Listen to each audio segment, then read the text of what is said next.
Welcome, welcome, welcome. It's Patrick, have Cheetah Will View. And first of all, before I say anything else, let's give it up for the Yankees for winning tonight. That's right, Yankees took care of the Guardians of Cleveland 5-1. Of course, they didn't hit very much. five runs on 7 hits. That's about the Yankees. That's about the Yankees lineup line every game. They live by the long ball. They die by the long ball. Um, but I got to tell you, I said this before, but Cleveland's going to be really good, real good for a long time. That's a really talented young team. They're the youngest team in baseball, and the way they dominated the Central and just came roaring in. Yeah, I'm not surprised. This was a very tough match. Um, so congratulations to the Yankees getting it done, holding it down. Once again, proving that New York only has one major league team. And they got the AAA team too, right? They got the Mets. But as far as New York City goes, there's only one major league team. You know who it is. All right. So after that little trash talk, now we're going to go into the show. Anthony Chabot is in the house. We are going to be talking to Ken Sledge tonight from Sledgehammer Horror. He'll be here in about 15 minutes. His wife got called away to work, so it's going to be me and Ken. I will be bringing back Ashley for her own interview because, any chance to get to talk to a lady about her point of view of horror, you should always do that. You should always interview somebody, a woman who loves horror as much as Ashley does.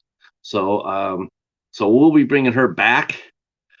Maybe November, maybe December. We'll have to see how it works out for her schedule. But she will be back, and we will be getting Ken for our discussion tonight. So stick around for that.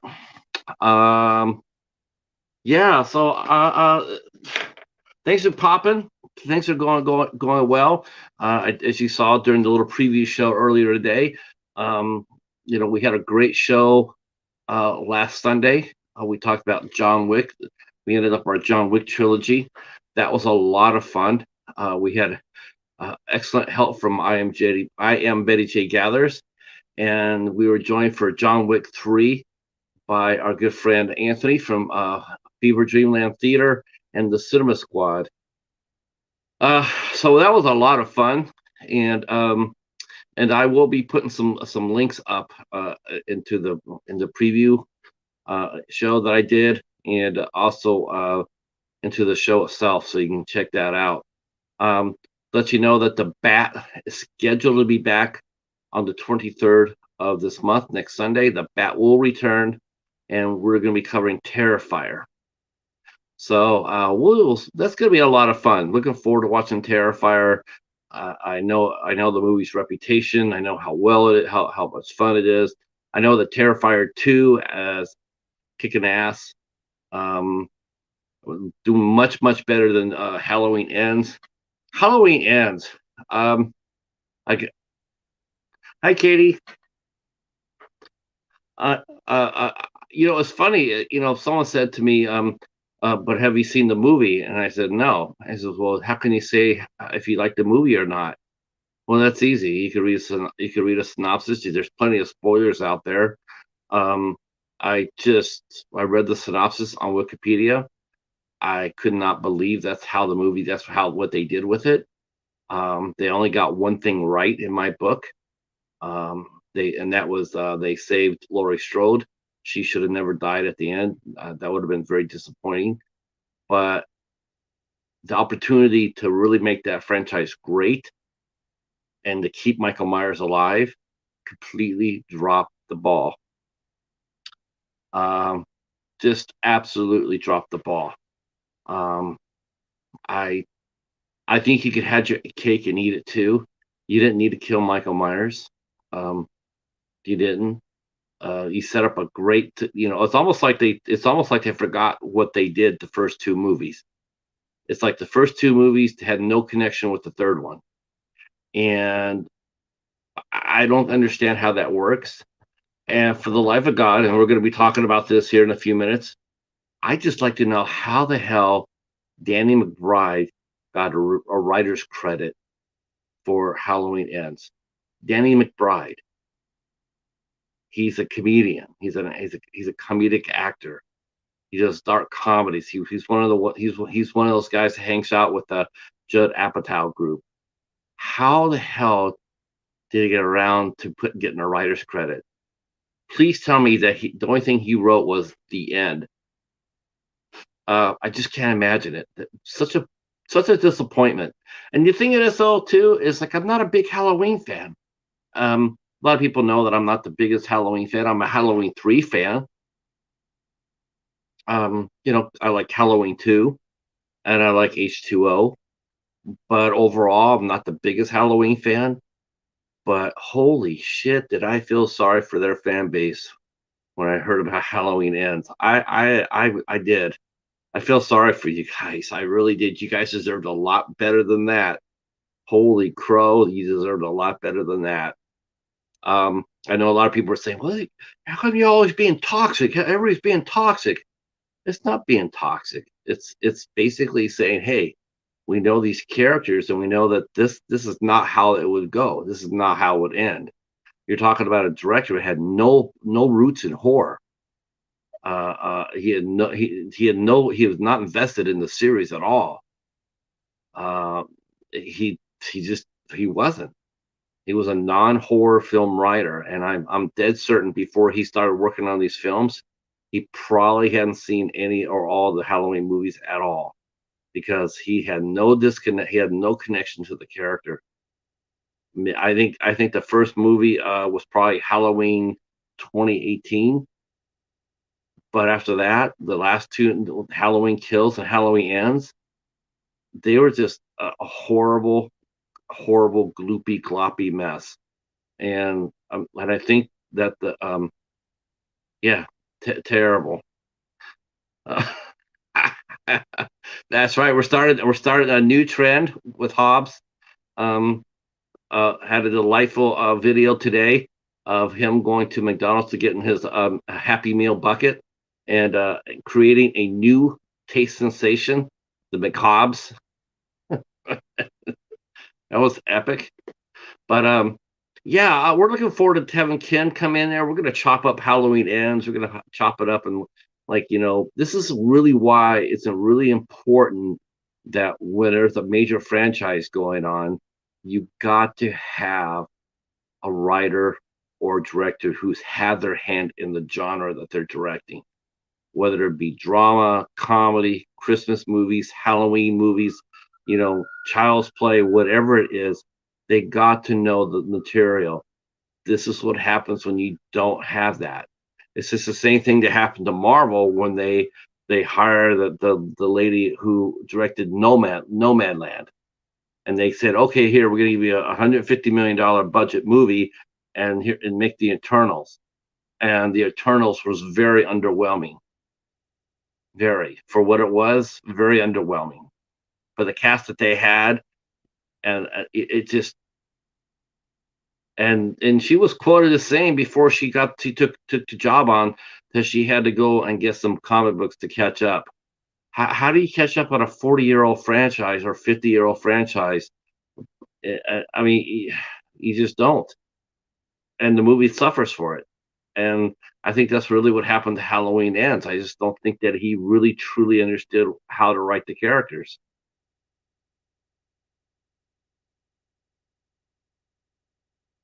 Um, well, I mean, like I said, the synopsis for the movie is pretty clear in Wikipedia how it happens. I mean, I don't need to see a spoiler for that. In fact, I purposely I did not look at anybody's spoilers because they were going to be all emotional. Pretty much, they're all driven by emotion. So when I read the Wikipedia, it's pretty much bland. It's neutral. It's like this is what happens in the movie. There's no emotional tie to it, so you can read about it and I mean, the only thing I wanted in Halloween Ends, um, I don't care. I was hoping they would go through, because Michael Myers is a supernatural creature, right? He's supernatural. The guy forgot that. He had it in the second one, but he totally dismissed it in the third part. It's like you had the guy who's unstoppable hiding it in a cave. Why the hell would he be hiding in a cave? And how would a mere mortal kid come up there and beat him? I mean, it's just ridiculous. It's absolutely ridiculous. The guy took a beating from like 30 people in Halloween Kills, and then you're gonna sit there and have some 18-year-old kid take his mask. Okay. Well, anyway, we're gonna get this party started just a little bit early because Ken is here. I'm gonna bring him on here, and we're gonna chop this thing up. All right, here we go. Hey, Joshua.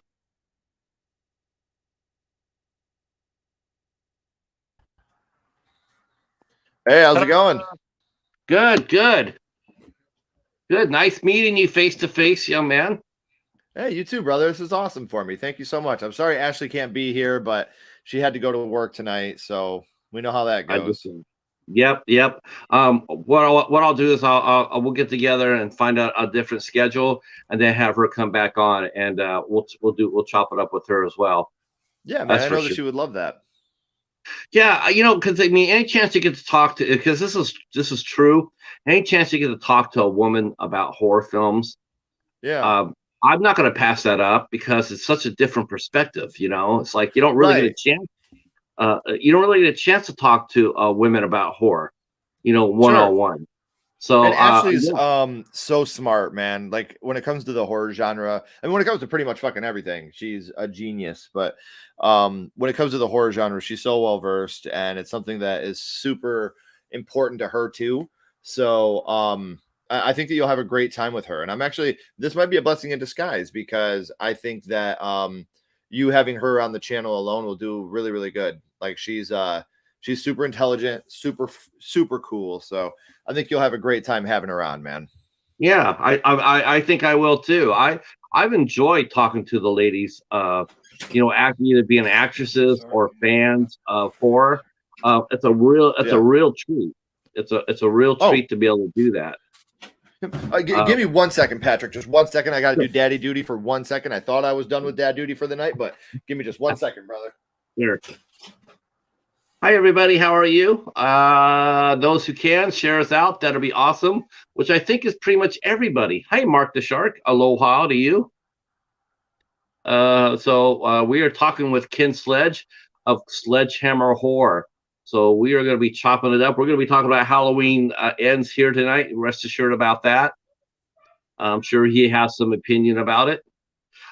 Just to let you guys know, in case you missed it earlier on the previous show, I did get my #1 Grail title of the year so far, the one I was looking for. I did get it. Let me make my picture a little bit bigger here. I should do that.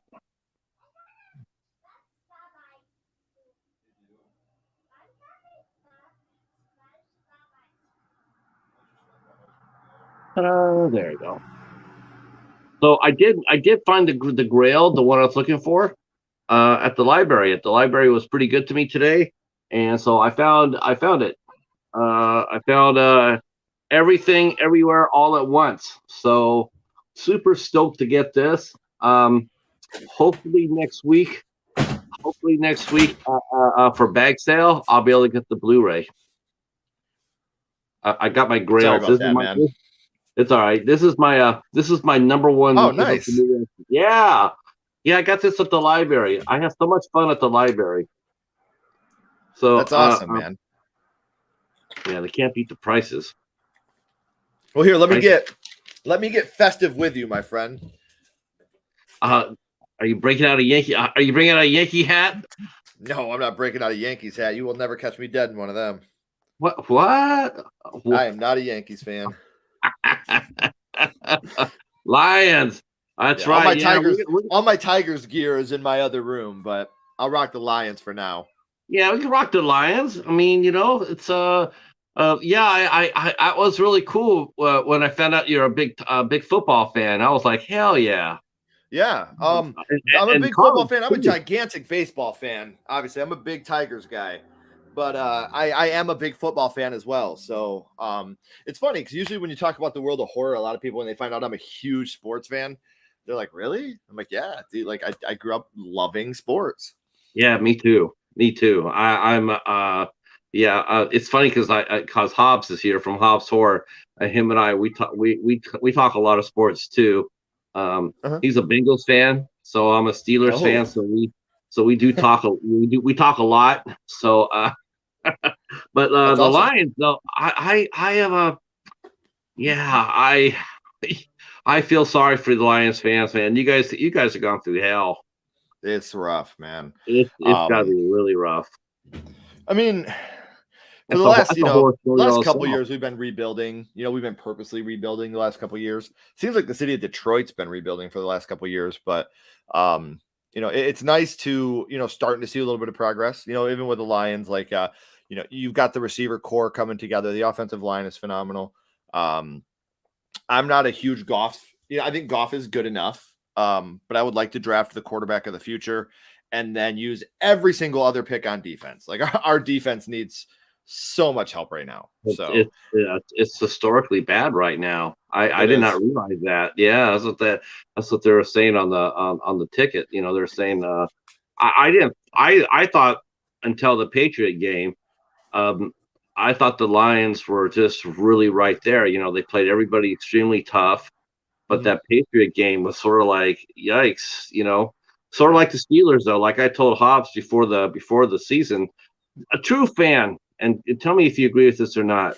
A true fan is one that can look at their team and tell you that they suck.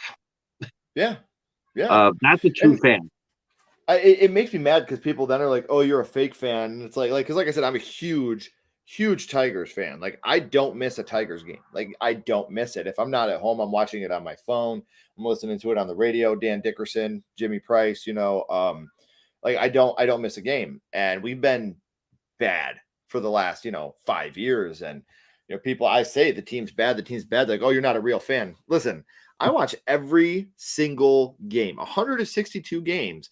And that's not including spring training. Don't tell me I'm not a real fan because I can state the obvious, because I can be factual about my team. I agree Sure. with you. It's a lot harder to watch, when you're when your team is getting their teeth kicked in. But I love the sport so much that it's really easy for me to stay a fan. Your Steelers. Look at you guys. You guys took out Tom Brady Oh, last weekend. I told Hobbs before the beginning of the season, because I said to him, I said, he's a Bengals fan, so I said, they went to the Super Bowl last year, and I told him this year, I says, as far as I'm concerned, they're the favorite to go back this year.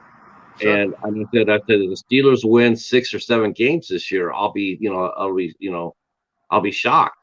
And Right. they're pretty much just going right to form. Bengals are playing much, much better after a slow start, and the Steelers, that game against Tampa, that was lucky. They are more the team that showed up against Buffalo than they are against the team against Tampa. Buffalo's the team to beat, in my opinion. Like they look really, really good. I like. Obviously, I was really happy for Matt Stafford. He got his ring last year, and as a Detroit fan, that's something I was really, really hoping to see. And Yeah. now I want him to lose every game because our draft picks depend on him. I'm cool with having one bad draft pick if it meant Matt Stafford could win a ring, but we got the Rams' first round pick for the 2 years the first 2 years. So we got the 32nd pick this year. And hopefully next year we'll get a much, much better pick as the Rams start losing a little bit, I hope. But that's part of I got to watch my guy, Matt Stafford, win a Super Bowl. So I was pretty stoked on that. Hello, everybody in the chat. I see you all. It's very nice to see you all. Our good friend Waffles is here. I'm sure he came over to say congratulations to the Yankees. Thank you for saying that, Waffles. I'll take that. The Yankees are on their way to beat the Chitros. The Chitros. So I gotta be honest with you, Patrick. I'm rooting for the Stros, man. The Yankees are man, okay, Steve. Well, you know what? You do have AJ Hinch as your manager, so I'm not entirely surprised by that. Just for me, I mean, I grew up a Tigers fan, and people that are younger now might not remember, but we used to be in the same division as the Yankees. I've hated the Yankees for a long, long time. You know, the Yankees, the Blue Jays, we used to be in that division in the East. Yeah. And so now, you know, growing up, I've always hated those teams. And now I've got to revert my hate over to Cleveland, Chicago, Kansas City, and Minnesota, because those are our division rivals now. But I'm all in on the Phillies, man. Like, I'm all in on the Phillies. I'm rooting for the Phillies now. I started off this postseason going for the Mets and going for Seattle. Both of them are knocked out now. But I love the sport so much, I got to keep watching. So I'm going to go with the Phillies. That's who I'm picking now. I'm going Phillies. I was rooting for Seattle too. I wanted to play Seattle. I hate Houston.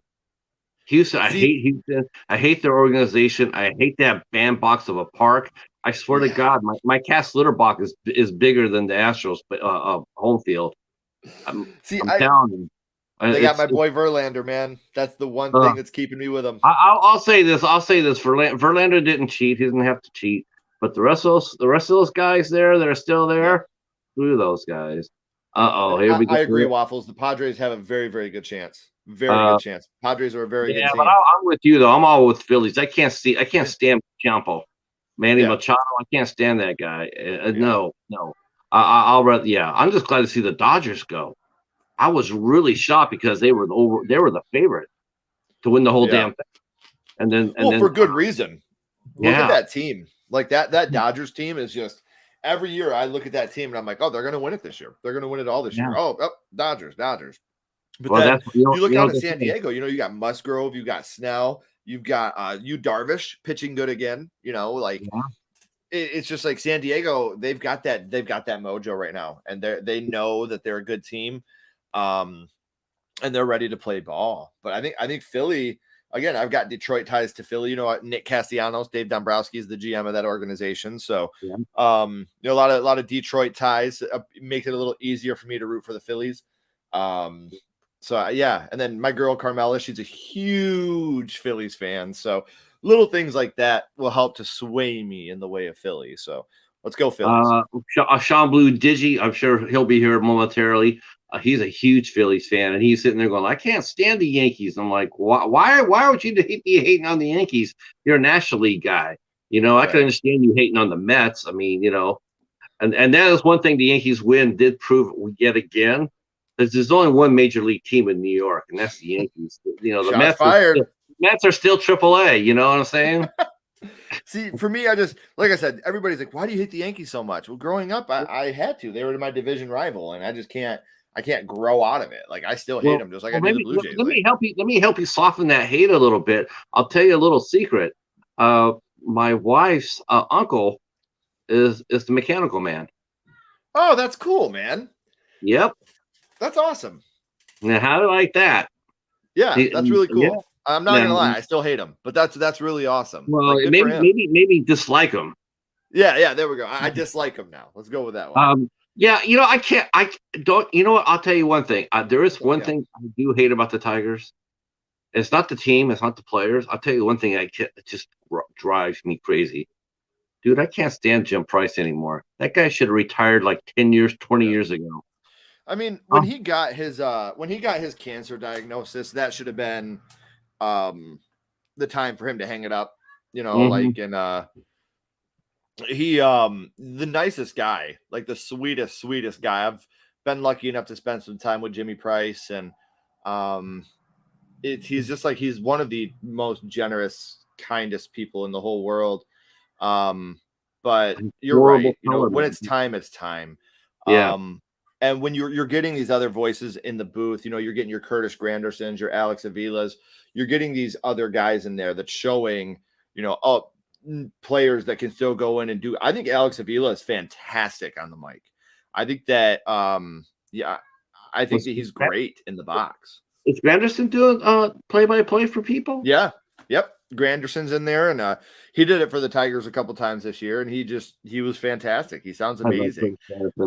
He was my Tiger. He was my Tiger when he played here.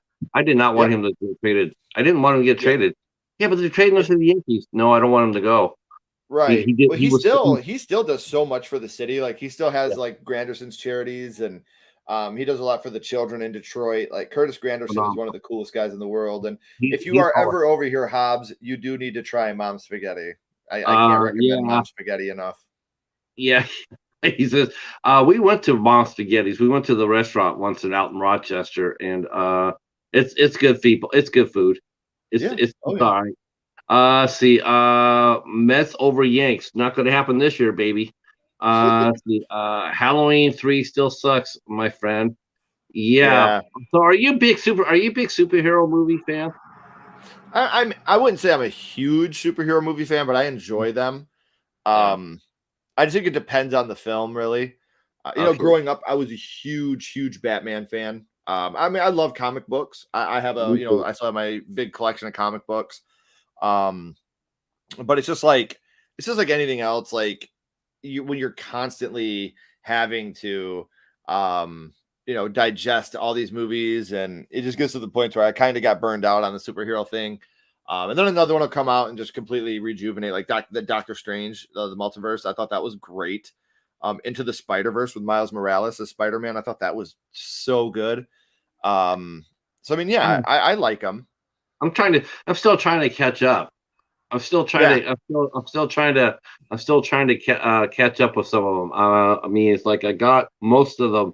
I think I got most of the Marvels. yeah.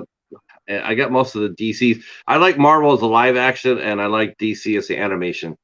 Mhm. Um, See, yeah, it's funny because growing up, I always felt like Marvel was more like the kiddie comics, like with the X-Men and stuff like that. And then DC was always more of like the darker, grittier, like even your Batman, your Punisher, your stuff like it was darker and it was grittier. And why did I say Punisher?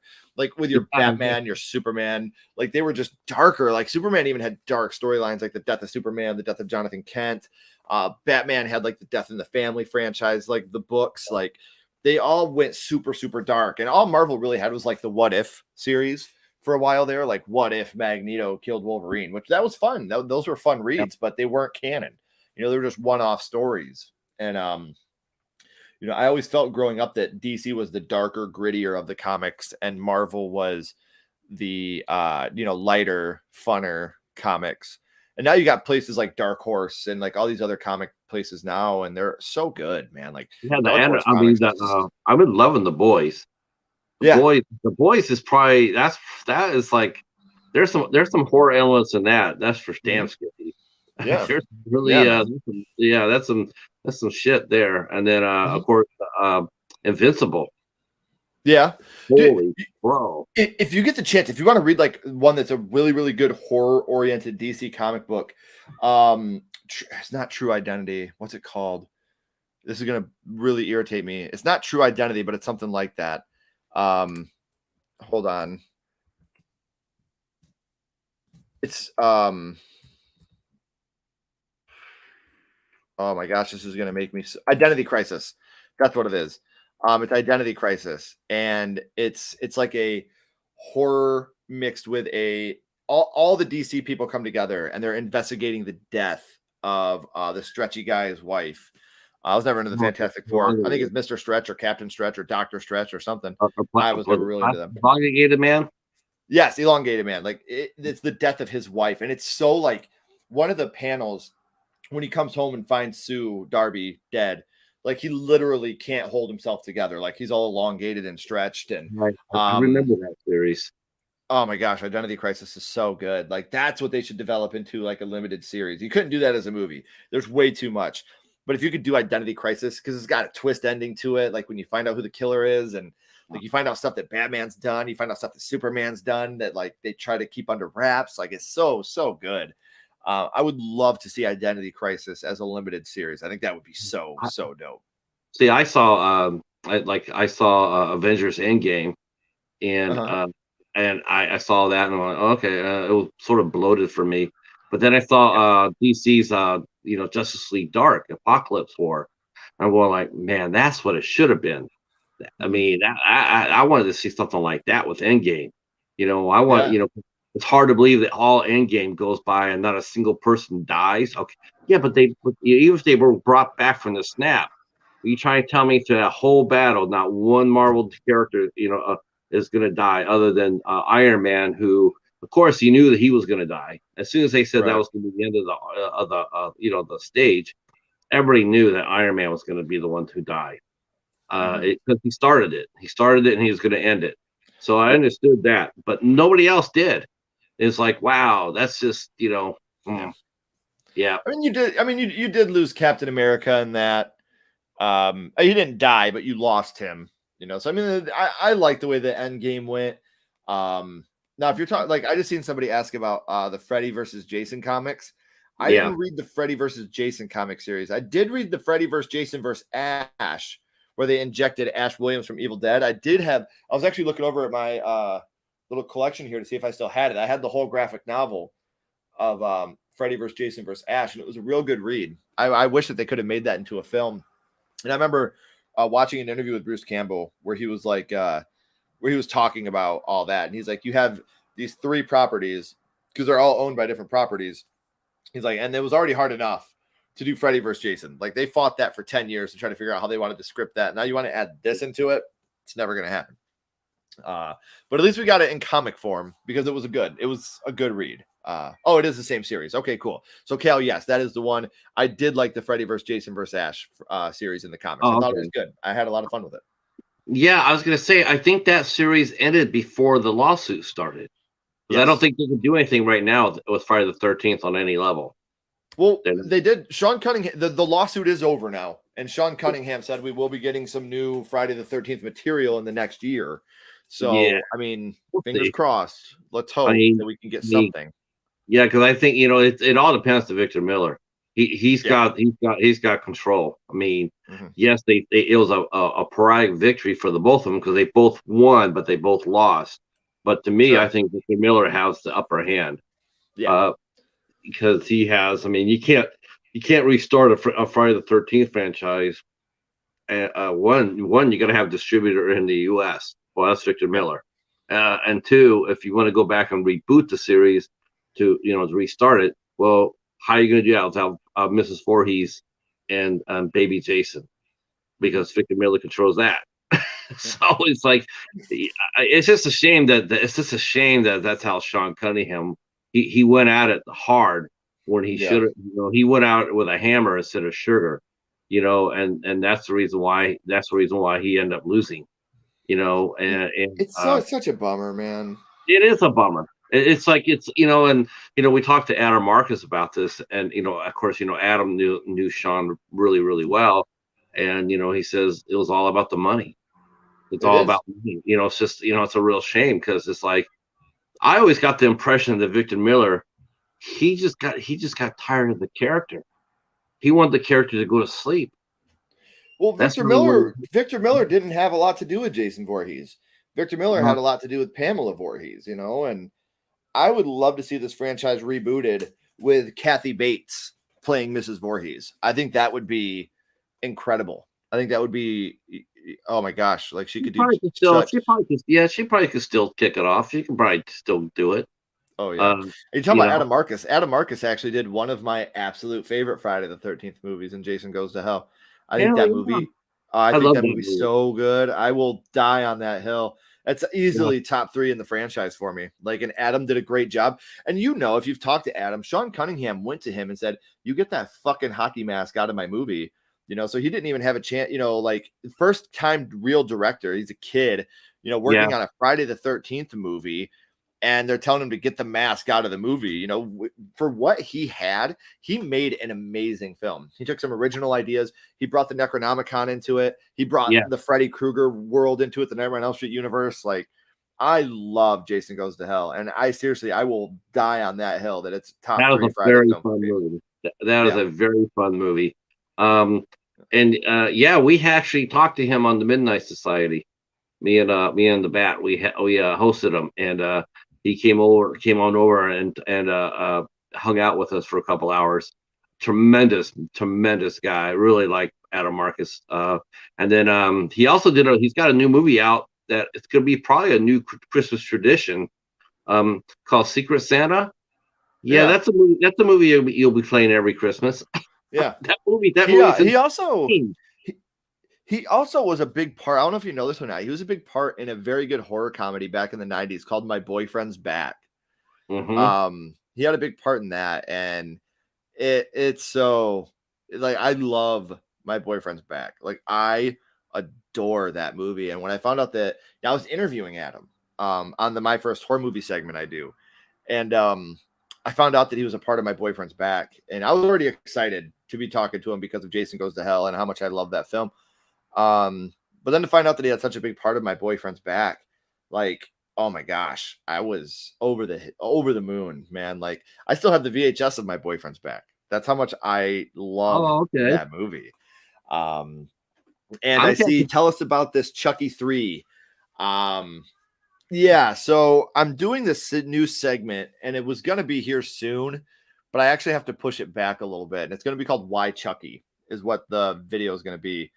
And it's going to be about why Child's Play is my favorite horror franchise. And every time I talk about it, people are, why Chucky, why Chucky, why Chucky? And so I was like, you know what? I'm just going to do a video called Why Chucky and talk about why that franchise is so special to me. And I was going to do it here in the next couple of weeks, but since season 2 of the show is airing, I would really like to have that in my video. So I'm going to wait until the end of season 2 before I actually do my full video. But I'm one of the people in the minority that I think Child's Play 3 is the best slasher film of all time. Not just the best Child's Play movie, but I think it's my favorite slasher film. I was gonna say, I think I can help you a little bit. I mean, you know, for at least why Chucky, I can give you 2 good reasons right off the top of my head, and that would be Jennifer Tilly and Catherine Hicks. That's you know, I mean, who didn't have a crush on those 2, right? Right. Jennifer Tilly still looks amazing. Mm-hmm. Well, and you got to look like this. I mean, 30 years later, 30 years, Don Mancini is still at the helm. You know, they haven't changed. I mean, they've brought in, you know, the bride, they brought in the kids. Now they're bringing in the cult. But I mean, like, obviously things evolve and things get bigger, and that's just human nature. That's just what happens. But they've stuck to the core plot the whole time throughout all these movies and all the TV show.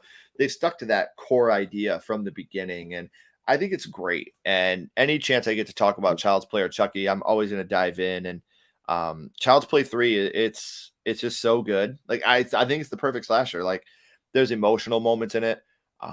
There's great kills. Chucky's hilarious in that movie, but he's still scary. Like, he's still totally scary. And I love the atmosphere of that movie. I love that you could even make the point that Chucky, you know, he plays really like second fiddle to you know, I gotta think of his name, the drill sergeant, the one that gets shot. It's not Sharpton, it's something like that.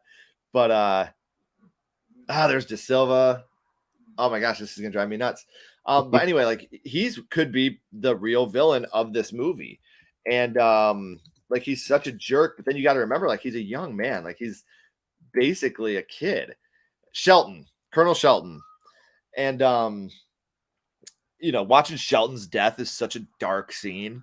You know, when you see that Chucky switched the bullets and it's not a paintball gun. The kid that shot Colonel Shelton, Chucky just ruined his life forever too. Like, and then obviously that third act, when you get the big Chucky getting thrown in the industrial fan and the Grim Reaper ripping his face off with that scythe. Like, oh, so good. So good. I could literally do a whole day talking about Child's Play 3, like how much I love every aspect of that movie. And let me ask you a question about the series. What did you think about the first season? I loved it. Obviously, when you're developing a TV show, there's going to be plot holes and things that are missed throughout.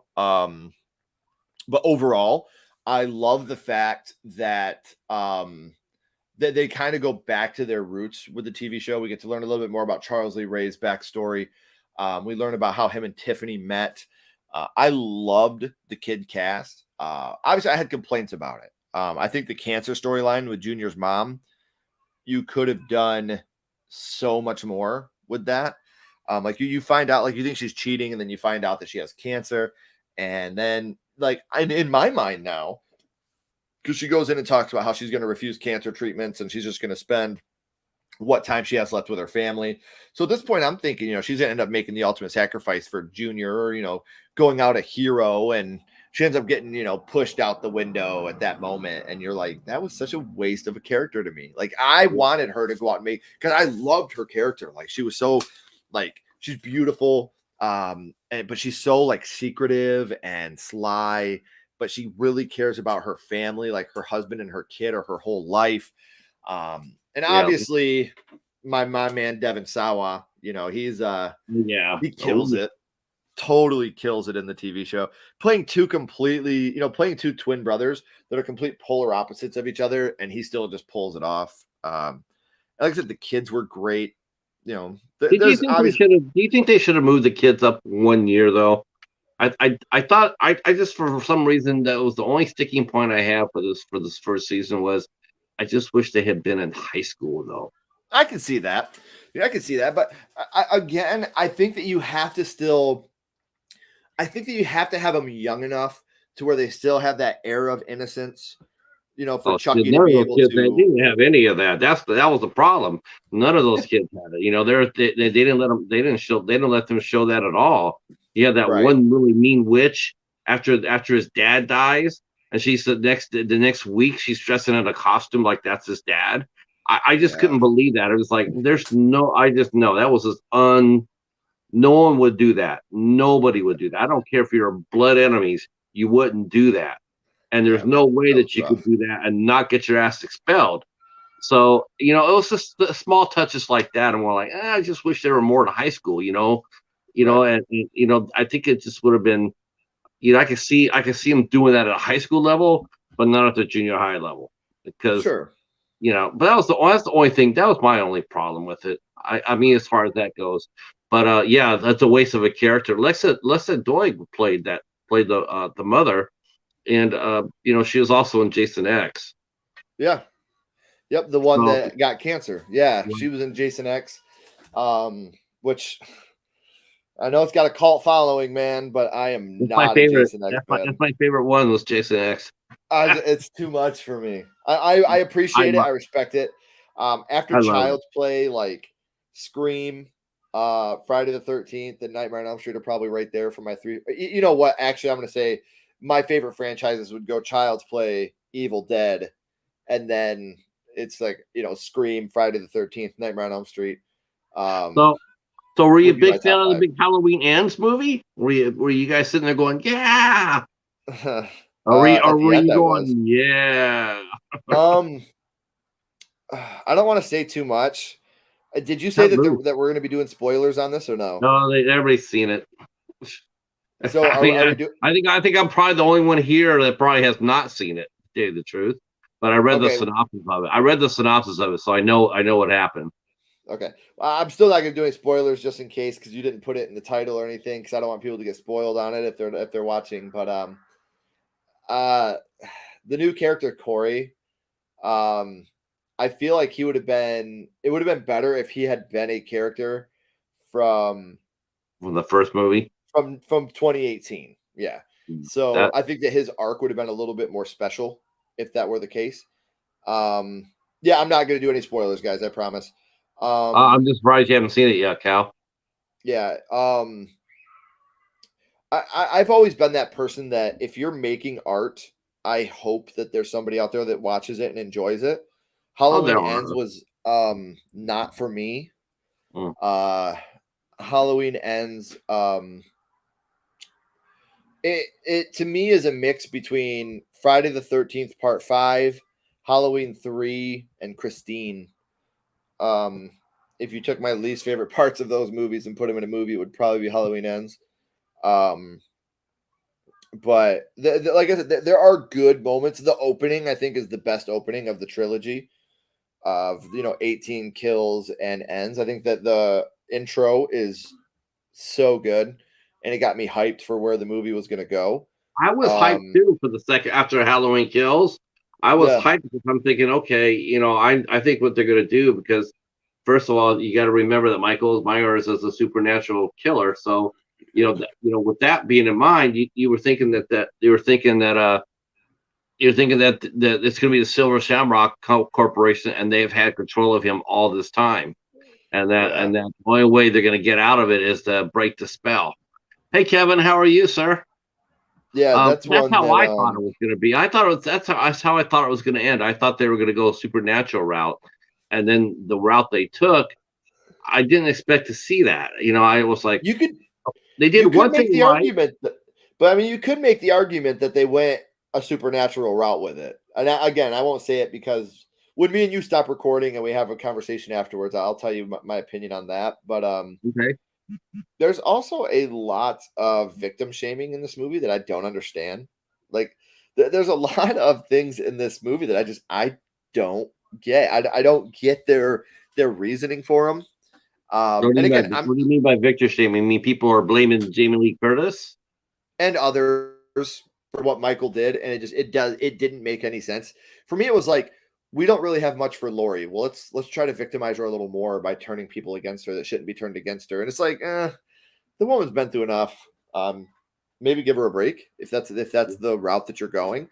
I mean, she didn't have a huge part of kills, and she really honestly doesn't have that big of a part of ends. But I don't know.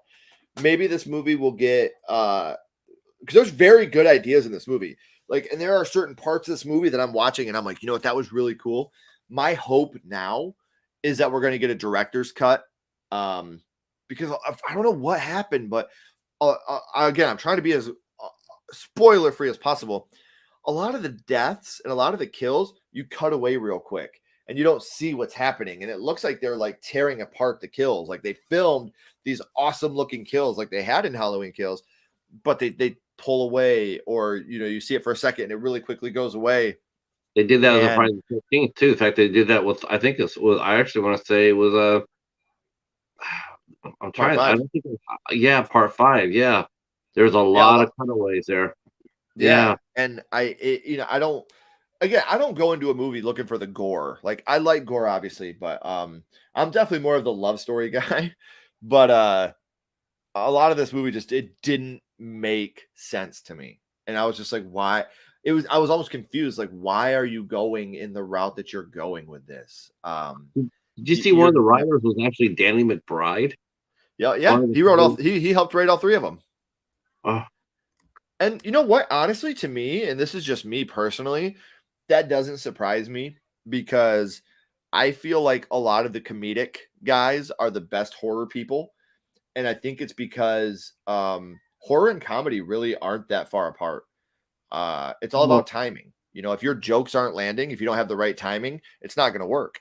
In horror, if your timing is off, it's not going to work. Horror and comedy are both all about timing. So you have great comedic actors that are really good with their timing. I feel like they could write great horror because they know about timing, and that's all horror. And like I said, I'm not like anti-Michael. Like, I have the soundtrack on cassette tape still to the original, to the OG Halloween. Like, I've had this since I was a little kid. I'm not a huge Halloween fan. Anybody that knows me knows that. It's probably not even in my it's probably not even in my top 10 horror franchises. So when people ask me about my opinion on ends, I'm like, I'm probably not the best person to talk to on this, but it's just, I don't know. It was just, I'm sitting there and I'm watching the, I said this before you came on, and it was, I will say this. I'm not the biggest Halloween guy. I'm not. In fact, I found the first movie to be extremely boring. But I will say this. I did feel for the fan base. I really did. I felt so bad for them because it's like, they've been so anticipated and they're so excited, and it's like, okay, and then you get that. And it's just like, wow, it's almost like the worst ending possible. And it's just like, you just feel bad for them because they waited for so long. They have so much amp to it. It's like, and it's just like, and the director, he never directed anything from horror before. This is his first foray into horror films, and he didn't he'd never done it before. And to me, it was just like, it just comes back to the mind of, maybe you needed to have a director that has some horror background in it. Maybe that's what you needed. And now they got the rights to The Exorcist, and they're doing an Exorcist trilogy. And I'm really nervous about how they're going to handle an Exorcist trilogy. But at least they have experience, though, with this. Right. Now they can go back to it and look at it and say, this is the mistakes that we made or missteps that we made. Now we can apply that to going forward. And, I mean, that's what you can hope. It's just like, I think that the original Exorcist, to this day, I'm 36. I'm an older gent now, but I think The Exorcist is still the scariest movie I've ever seen in my life. I think that The Exorcist 2, The Heretic, is the worst movie I've ever seen in my life. And I think The Exorcist 3 is the best movie in that franchise. The Exorcist 3 is in my top 10 favorite movies of all time. And top 10 favorite horror movies, I should say. I had never watched it for the longest time because of how bad The Exorcist 2 was. And I was so mad at myself when I finally watched it. Like, I missed out on this great movie for such a long time. It's the same way I felt about Halloween 3 Season of the Witch. That's my favorite one in the franchise. Me too. It's Halloween 3 Season of the Witch, Halloween H2O. Like, those are at the top for me. I love both those movies. Halloween 4 is up there as well. I like Halloween too for the sheer brutality of some of those kills, which is like, whoa. I said it so much. Like, that's the only thing that keeps that movie as from being my least favorite Halloween movie. Like, because that movie, like, as slow and boring as Halloween 78 is. Yeah, that's how I think Halloween 2 is even more boring. Like, that movie it's a slog, but the kills are so good. Like that hot tub kill, and the nurse getting lifted and her shoes falling off. They're so good, so good. Some of the best, some of the best in the franchise. Yeah, easily, because Michael's never been known for his kills. Like, he's just not.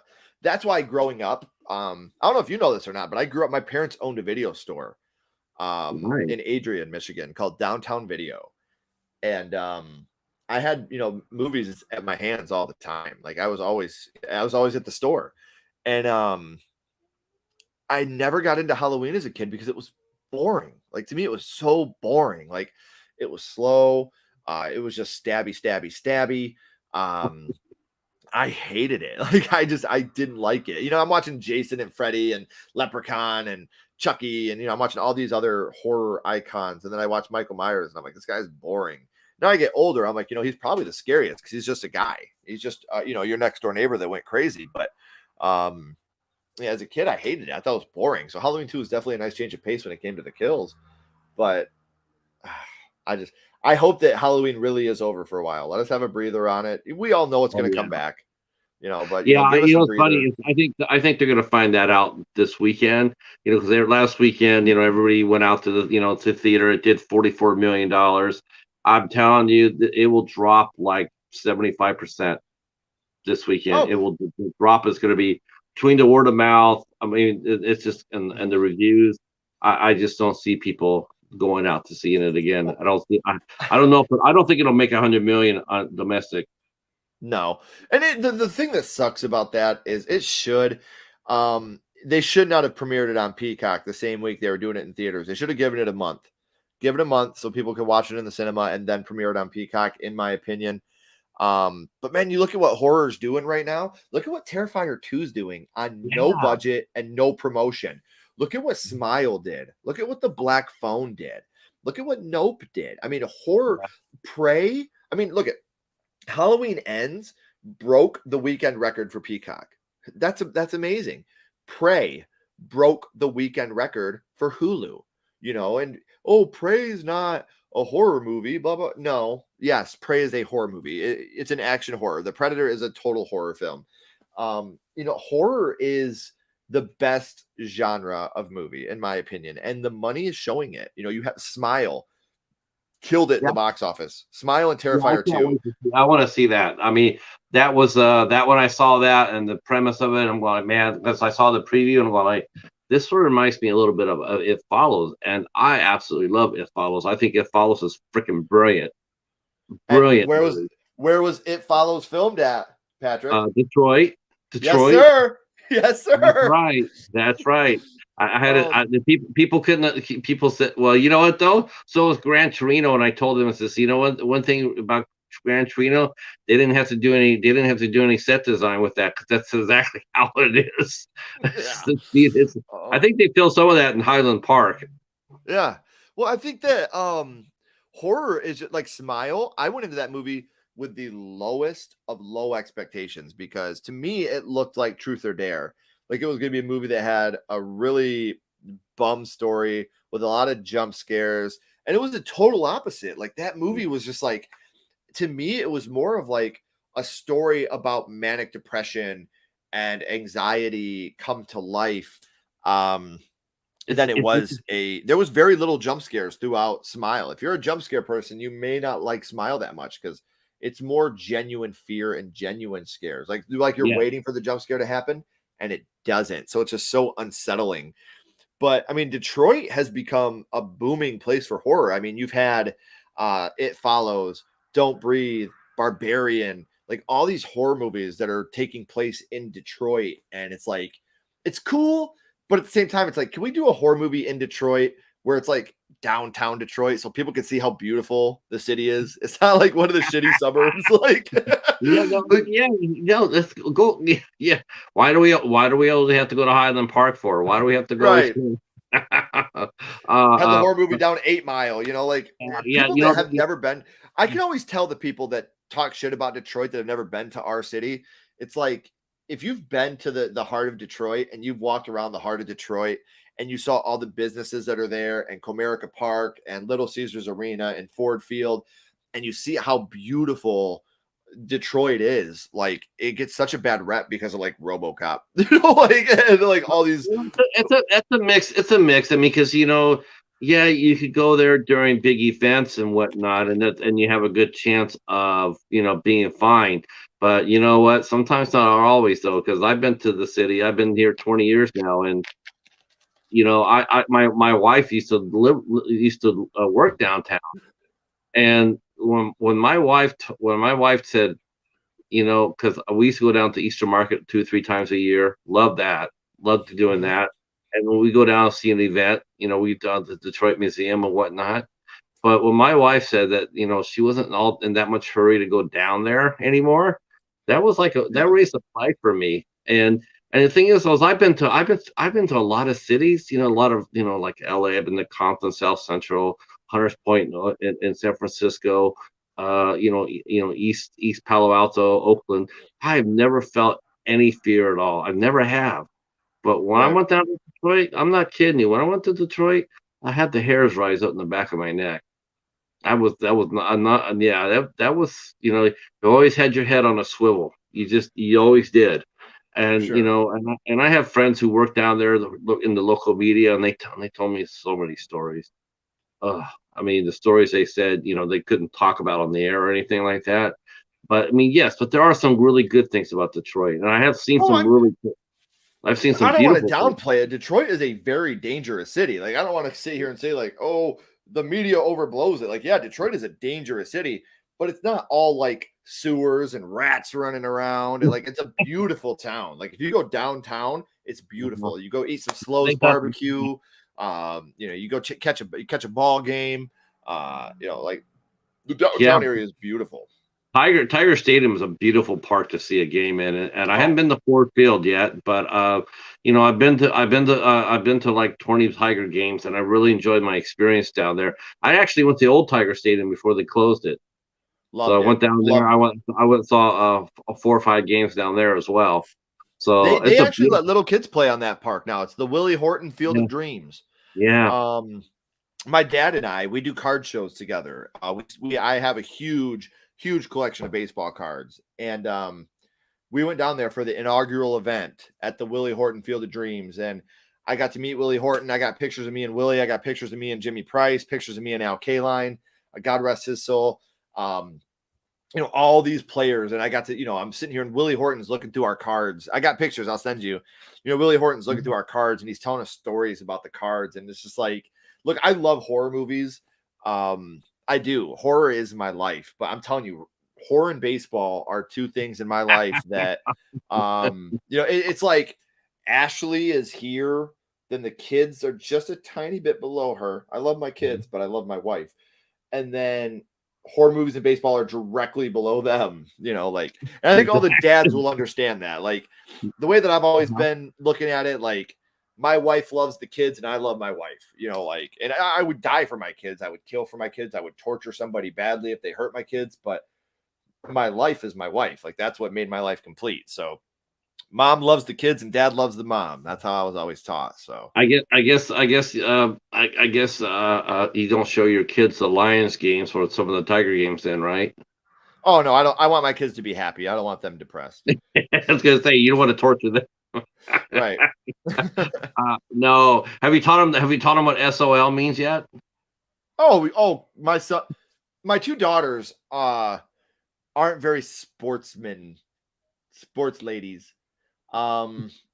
There's not for them. But my son is a huge ball player. He loves football. He's a freshman this year. He plays on varsity for Hudson.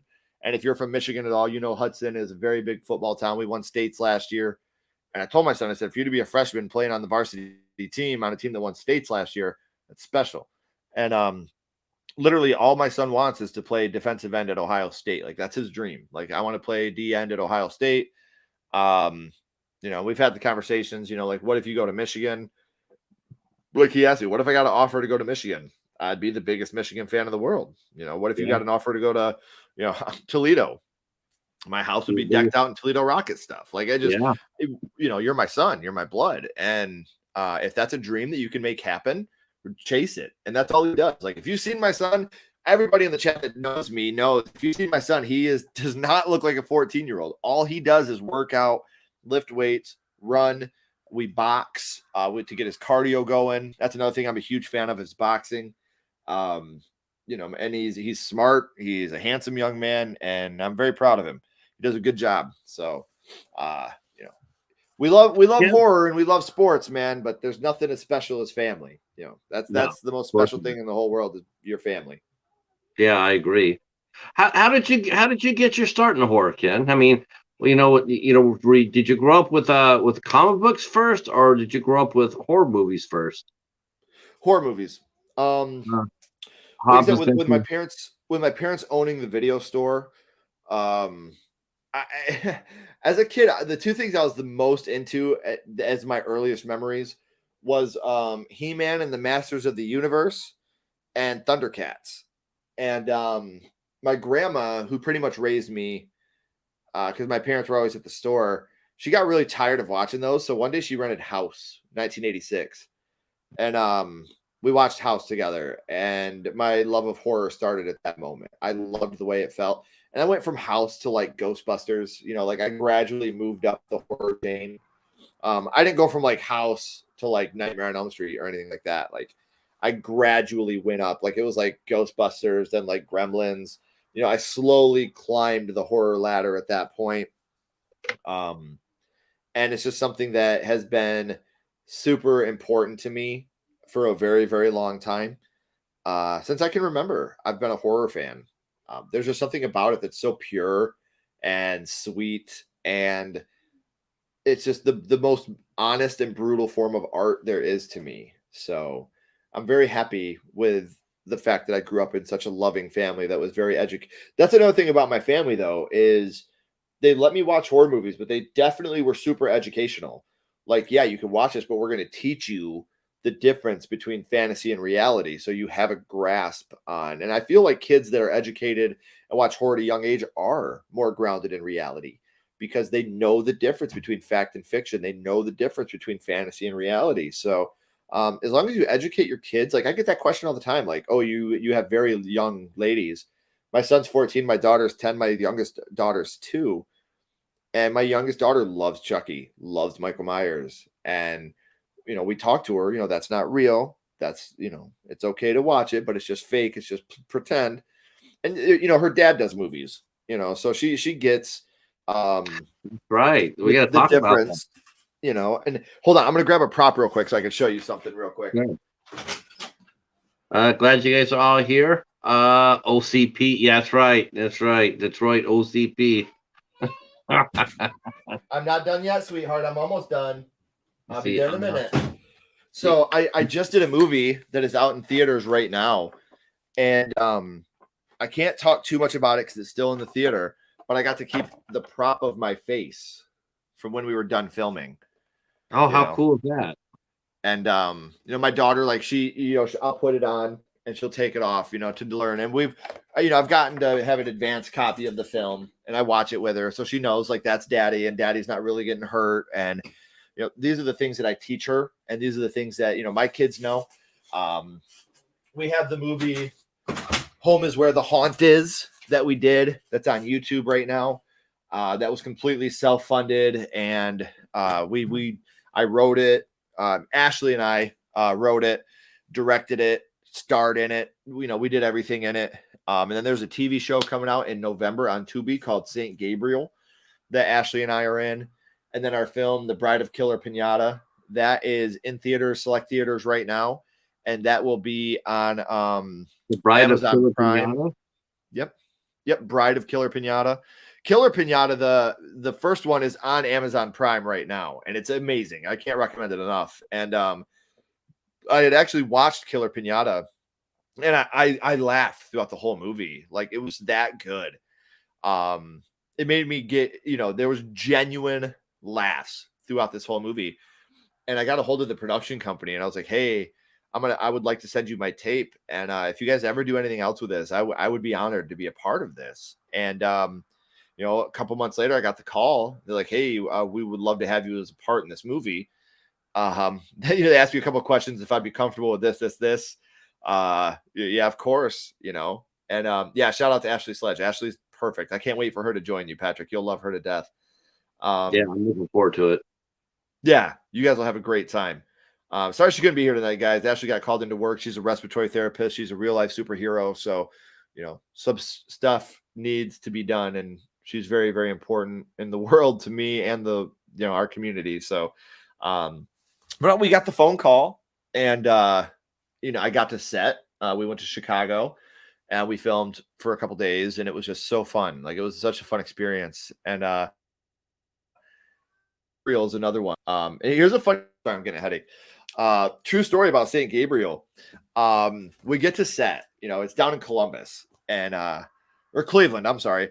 We wake up early in the morning. We drive down there, and Ashley is just like my wingman. Like, she goes with me everywhere, even if she's not a part of the films, because she's not really into that. And but she's my partner, my best friend. We've been together 17 years. We're high school sweethearts. We do everything together. And we get to set, and we're sitting there, and I'm going over my lines, and I'm doing my stunt work, and I'm doing all that stuff. And the director comes up to me, Derek Talib, great guy. Derek Talib, Jose Byers, two of the most amazing men you could ever have the pleasure of meeting. And they come up to me, and they're like, "Hey, we got to pause for a minute. One of the waitresses, an actress, didn't show up, and we got to we got to pause for a minute." And I was like, "No, Ashley will do it." And she shot like a dagger at me. And I was like, it's too late. I already committed you. So they take Ashley, they put her in wardrobe, and they come out, and, they give her the script, and she's going over the script. And Ashley got a part in this TV show that I'm in. And I'm over at the sidelines watching her, like, I'm off set, and I'm watching her do her lines. And, it was like the most proud moment of my life, like, as a husband, like, I'm watching my wife, and dude, she killed it. Like, she just, oh my gosh, she was so good. And again, like, I think that she, of our scenes in this TV show that we have, I think she totally carried it. Like, she was so brilliant, so funny. And she wanted to kill me, Patrick. Like, she was mad. She was like, why did you do that? I was like, oh, wait a minute. Okay. Well, now you brought your kids. Do you bring your kids with you? No. Okay.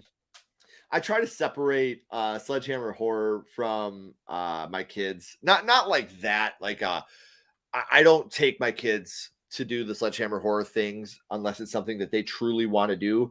Like, I'm one of those people that I truly want my kids to come into their own.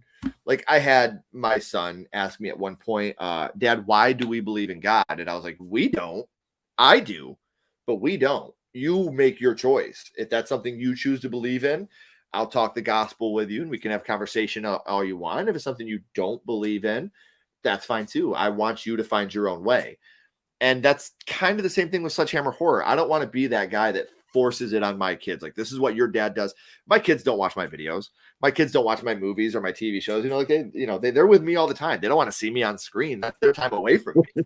So, like, my kids don't like, and that's okay. Like, that's totally fine. I would be kind of weirded out if my kids wanted to watch me on TV or watch me on, YouTube and all that. So I think as they get older, I think as older they get, I think the cool factor goes up. I mean, now at this age, you're still dad. But I Right. think, give it a couple more years, and son might, point out, it might, my dad does this, or your daughter does it. The little one definitely will when she gets in when she gets in the first kindergarten. My dad's on TV. Yeah. You'll definitely be facing that. But that's a good Well, place to be, though. the cool thing about it is I live in such a small town, and like I was a parapro at the school I worked with autistic children. And so like we live in a town where everybody knows everybody. So like I live in a town where nobody comes up to me and like, oh my God, I seen you do this. Like, I don't get that. Like I had people that'll come up and be like, dude, you killed it on this, and like they'll shake my hand and stuff. And it's awesome. But Are you it's recognized for your YouTube channel, or are you recognized more for your acting? YouTube, definitely YouTube. Um, it's it spread around our town pretty quick. About my thing on YouTube. When I started to like really interview like celebrities, and I started to have a lot of the celebrity interviews, like that got around our town pretty quick. And I it was weird. Like I would have people calling me like, "Hey man, is there any way that you could let me meet blank?" And I'm like, "No, I don't know him." Like Yeah, I yeah, talked to him. Like I yeah, had a bunch of my friends like, dude, is there any way you could get me Victor Miller's email after I had him on the episode? And I'm like, no, I can't. They're like, that's not me. I'm not going to do that.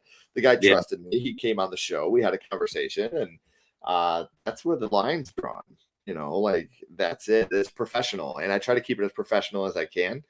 yeah. Um, Question for Ken: do you prefer to make films or to act? I prefer writing and directing. Actually, I loved writing and directing Home is Where the Haunt Is. I think that was amazing, to be a part of, this story that meant so much to me. And Ashley is writing a movie right now called The Ofrenda. I'm co-writing this one with her, but this is Ashley's baby, and it's deep, man. Like it takes a lot of my Hispanic heritage into play, and the building of an ofrenda and how to do it and how not to do it. And the way that I've been describing it to people is, imagine if Hocus Pocus was a dark, R-rated, gory movie, and that's what you get with the ofrenda. Should we take Sarah Jessica Parker out of it? Oh, I would love to have her in it. Like, um, it's That's the it's gonna feature. be it's gonna be but the thing that I love about it is like, because we went to Salem to do research on this, like it's something we're doing very seriously, because there's a lot of real stuff that happens in it, like the ghost that comes back through the built ofrenda is Giles Corey, and Giles Corey is the only witch in United States history to be pressed to death, or the only male to be charged with witchcraft. And he swore revenge on the town of Salem. And so that's something that, Ashley's done a lot of research. We've gone to Salem twice to, do writing and get, familiar with the area and map it out. And um, it's cool. Like, I think people are really going to enjoy this. Ashley's working really hard on it, and I can't wait to see the final product. I'm just co-writing. Like, that's all I'm doing, is Now, just helping um, out. And how when it how actually how is do you, ready, how do you co-write as a husband and wife team? Do you write on Wednesdays and then she writes on Thursdays? Then you meet on and you put notes on it, oh or no, she'll be writing, and then I'll come in and I'll, what do you think of this? Well, how about we try this instead? Like, it's definitely always a team effort with Ashley and I. Um, I just like, where Home is Where the Haunt Is, I really took the reins on that one, and I would write, because I'm really bad at scripting. I'm good at storytelling and I'm good at writing a story, but when it comes to actually scripting, I'm very bad. And yeah, screenwriting is different from writing. oh, so different, so much different. And I was able to write a lot of Home is Where the Haunt Is because it was it was very personal to me. It was about the death of my mother, and so that's why, she's still here. That's why Home is Where the Haunt Is, our short film that's on YouTube. That's why that was so easy, I think, for me to write that story, because a lot of what you see on that movie is actual. Obviously, it's fictionalized with a lot of the, haunting element, but the death of the child is real. The death of the mother is real. Not knowing how the mother died is real. Her just not waking up at the age of 51, like that's all real stuff.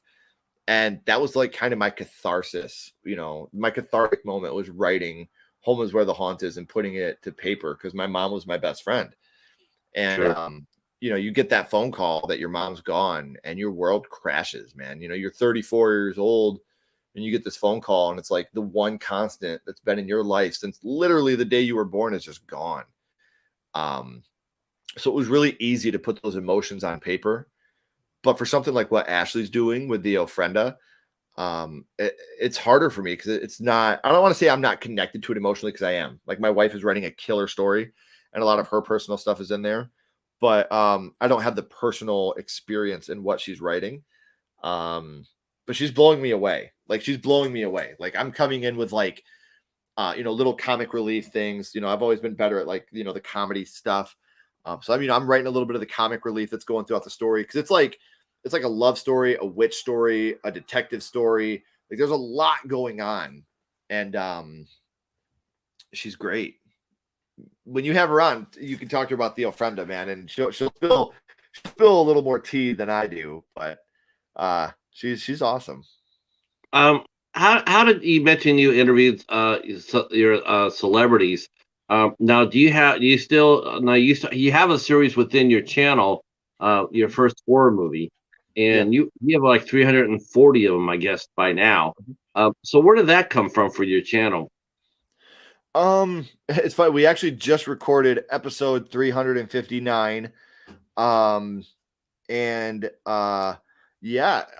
that's how Sledgehammer Horror started actually. When COVID happened, my first horror movie was like a party favor that we always did. Like we'd sit around the bonfire drinking, what was the first horror movie you watched and blah blah blah. And Ashley was like, you should do this as a podcast because I think that it would be really good. And I think you have a good setup and I think it would be fun. I was like, sure, I'll try it. Let's see what happens. And like I did her and me and a couple of our buddies. And I actually reached out to Josh Eppard, who is the drummer of one of my favorite bands of all time, Coheed and Cambria. And he's a huge horror movie fan. And I reached out to him and I was like, hey, man, this is something I do. And I'd love to have you on and talk to you about the first horror movie you watched and what it meant to you. And instantly he was like, yes, let's do it. Let's rock this. Let's do it. And it kind of just, spiraled from there. Like once he did it, I kind of had this confidence of, if this guy that I've looked up to since I was 14 years old is willing to hang out with me and talk about horror, maybe other people will too. And I just started reaching out to actors, actresses, producers, directors, musicians, and gotten a lot of positive feedback. I got in a beef with an actress one time, which I think is hilarious now to say that I had a Twitter war with somebody that I looked up to. We got to give a name. Caroline Williams. Me and Caroline Williams of Texas Chainsaw Massacre 2 had an internet beef, and it was the craziest thing that's ever happened in my life. I asked her to come on my first horror movie, and she hit me back up on Twitter, and she was like, I only work with people that have 5,000 subscribers or more. Oh, that's yeah. Well, to me, that was fine. You know what? Like some people set benchmarks. I totally understand. Yep. Yeah, or their management will set a benchmark. You can only do this. And I respect it. That's fine. I literally wrote her back with a GIF of the Terminator saying, I'll be back. Like when I get there, I'll come back and I'll work. I would love to work with you. It would mean a lot to me. Well, then my phone starts blowing up. Like people texting me and calling me and like good friends of mine. Like, what's up with you and Caroline Williams? And I'm like, what the hell are you talking about? Like nothing. What do you mean? And like, I'm getting all these texts and I'm like, what the hell? Like my phone doesn't blow up like this. What's going on? And everybody's just asking me, Caroline Williams, ? And I'm like, what the hell? Well, my buddy Michael Colomb calls me, good friend of mine. He calls me and he's like, dude, what is going on? And I'm like, dude, tell me what's going on. I have no idea. He's like, have you been on Caroline's Instagram page? And I'm like, no. So I go to her Instagram page and she put up a screenshot of my question to her. And in her comments that, like how you could, caption the photo. Yeah. She put, I work with, and in all caps, professional podcasters only. And then I got upset. I was like, you know what? You came to me with the benchmark of 5,000 subscribers, and I was respectful about it. I was like, that's fine. You have your benchmark. I'm happy to hit that and come back to you. But as you know, Patrick, subscribers don't mean anything when it comes to the quality of your content. Right. I could go out tonight, go on the internet and buy 100,000 subscribers if I wanted to. That doesn't do anything. Every one of my subscribers is organic. They found my channel in some way, they subscribed, and I love and appreciate every single one of my subscribers more than that you can. I mean, I have people DM me on social media all the time, and I answer every single one. My DMs are always open. I've had people come to me with suicidal thoughts, coming out of the closet, and I want to be there for you. I want to be that light for you. And so does Ashley. Like, we love to be that person for you. I had someone the other day tell me, and I could find the exact quote if I had my phone, but I don't have my phone because I wanted to be respectful to you. Someone came to me and was like, you know what? I watch your videos and you introduced me to all these great content creators that I never would have heard of had I not watched your channel. And that's like one of the biggest compliments I've ever gotten. If you watch my channel and then you can go check out Bobby Likes It Spooky, The Lost River Drive-In, Ryan 1988, all these like, you know, other YouTubers that you may not have heard of before now that are making amazing content. I did my job. That's why I do my first horror movie, because I love to talk about it, but I can introduce you to it. And so I go to her Instagram page and she says, I work with professionals only. I got offended, man. Yeah, you should have. I understand. I take what I do very seriously, and my subscriber count has nothing to do with that. But what really also upset me is a bunch of my friends are in her comments like, this is fucked up. How dare you? But I'm like, whoa, no, don't do that. Well, they were blowing her up. Don't do that, because they were blowing her up. They were putting her on the spot, which, you know, I'm not gonna lie, it's cool. Like, that did make me feel good in a way. You know, like, people came to my defense, but at the same time, it was like, I don't want so she started attacking my friends in her comments. And I'm like, I finally went on there. I was like, everybody, please let it go. It's not a big deal. She doesn't want to do the podcast. It's not the end of the world. I've had plenty of people tell me no big deal. Yeah. How many people out of 100 you send out 100 requests? What percentage say no? 10% probably say no. 70% I never hear back from, and then 20% say yes, I would say. But I mean, like, I've had people tell me no and be super respectful and super kind, like Christina Leese, who plays Kyle in Child's Play 2 and the Chucky TV series. I asked her, she came back and she was like, listen, I respect what you do. I appreciate it, but I don't even remember what my first horror movie was. I'm not huge when it comes to watching horror, so I probably wouldn't be a good guest. Thank you. You know, and I've had conversations with her since then about her work, and you know, she's one of the sweetest women in the world. She's so kind and caring, and that was very respectful of her to be like, look, I appreciate it, but no, thank you. Same thing with Alex Vincent. You know, he's like, I'm not doing podcasts at this time. I like the idea that you have. Maybe someday we could work together, but right now is not the time. Thank you. You know, and I've had plenty of conversations with Alex Vincent. And it just, you know, you could still, the horror community, even if they don't want to come on the podcast, I've made good friends that have not come on the podcast. And I've gotten to talk to people that I looked up to as a kid. Like, how cool is that? You know, I'm very, very proud of that. No, your series is really good. I watched a few of them, and I think I actually helped you get one by pushing it, because you were talking to her, and I'm like, yeah, you need to do this, and I do believe I saw her on it. But you're right, though. You know, subscriber counts don't really mean anything. It's all about treating the guests, treating the guests with respect. And I tell people I get shot out of the saddle 98% of the time. You know, it's like, okay. So when that 2% actually does happen, it's very exciting. You know, it is very exciting. And then you get, when you get a Grail guest, then you get like super psyched. You know, it's like, holy shit! Did they actually say yes? Oh, right. Sweet. You know, because you're just throwing mud against the wall. You know, and you're hoping that something sticks. Yeah. And then if it does, then you try to come out and do the best show possible and make sure they have a really good time. Of course, you know, it always helps. It always does. I will say this. it does help that when you do a show, when you have 25, 30, 40 people in your chat, that makes it does make it seem a lot more, you got some cachet. They walk in there and they see that, and they're going like, okay, he's got some, he's on the ball.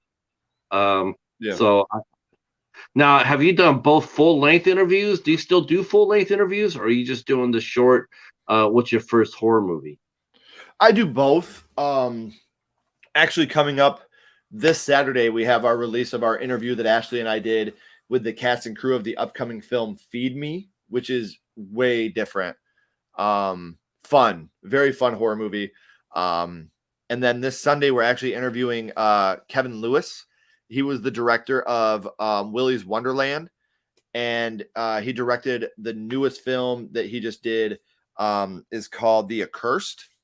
That was just released. We're interviewing him about Willy's Wonderland and The Accursed and the differences between those two films, and what goes into making a film like Willy's Wonderland versus a film like The Accursed, like where they're both in the horror genre, but Willy's Wonderland is almost like this light, atmospheric horror film, Right. And The Accursed is very dark, very spooky.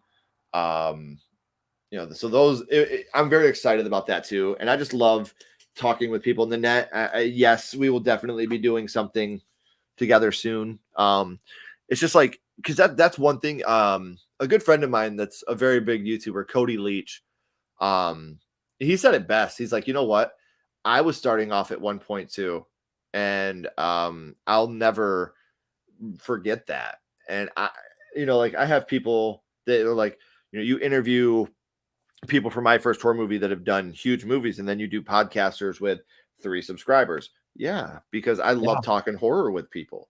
Yeah, that's exactly how I look at it. I just, I'll talk to anybody who'll talk to me. Is my attitude. Yeah, I'm that's how it should be. I'm sitting here, and it's like, I'm seeing Casey's in here, and I'm seeing Anthony was in here earlier. The Bud Files, and they're all, it's interesting talking to YouTubers as well. Because I enjoy that as much as I do in talking to a well-known artist, because it's really fun to get to know how they think and what their perspective of horror, is, and how they look at things. It's funny. It's like I tell people, and this true. You can sit there and say, you can ask, a lot of times I've gotten a couple of times people say, I noticed you asked a lot of the same questions. And I always say, yeah, but do you ever notice I never get the same answer? Exactly. And they always say, oh, I wasn't aware of that. I have a script right here. I ask the same questions all the time, but I think it was, I want to say 72 of my episodes are about Nightmare on Elm Street for my first horror movie. Okay. And not one of those episodes is the same. No one ever sees anything differently no matter what issue, movie, book, a current event, international war, or any. You ask somebody the same question, you're probably much always going to get the same. You're always pretty much going to get a different answer for it. Yeah, and that's really cool. Now, do you do preset questions, Ken? I mean, do you write questions out to ask, or are you? Because I don't. What we're doing here. Like I said, I got like my little baseline here of what I want to do. But one problem with me is I am very, very ad lib. I very rarely stick to a script, and that's why ADR was so hard on Home Is Where the Haunt Is, because I couldn't sit here and read the script because I go off script all the time. And Ashley wants to murder me when she didn't see that coming episodes, because Ashley writes this 30-page script for us when we do our Didn't See That Coming episodes, and I never follow the script. And she's like, I took all this time to write this, like, you need to follow the scripts. And I let her down a lot, but yeah. No, so I mean, you're improving. That's all actors improv. I mean, all actors improv. I mean, some people, there are some actors who they just want it on the script. But for the most part, I mean, 90% of the actors I've talked to, they're fine with going off script.